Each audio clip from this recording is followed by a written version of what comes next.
Email অ্যাকাউন্টে আমরা একটা ইমেল পেয়েছি যে ভারতীয় জাদুঘরে বম রাখা আছে এবং এটাকে উড়িয়ে দেওয়া হবে। এবং তারপর আগেও কিন্তু আমরা কয়েক মাস আগেও এরকম একটি ইমেল আমরা পেয়েছিলাম। এবং তারপর যেমন আপনারা আগেরবারও দেখেছিলেন, এবার ভারতীয় জাদুঘরের সুরক্ষায় কিন্তু সিআইএসএফ রয়েছে। আমরা সিআইএসএফকে ইনফর্ম করি এবং তারপর সিআইএসএফ কলকাতা পুলিশকেও ইনফর্ম করি।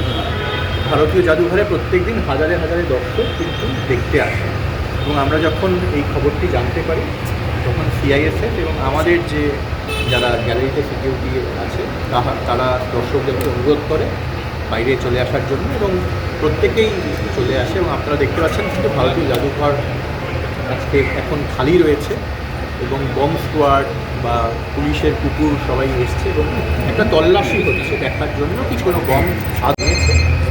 এবং এই তল্লাশিটা হওয়ার পর জনসাধারণের জন্য কিন্তু ভারতীয় জাদুঘর আবার ইমেলটা কি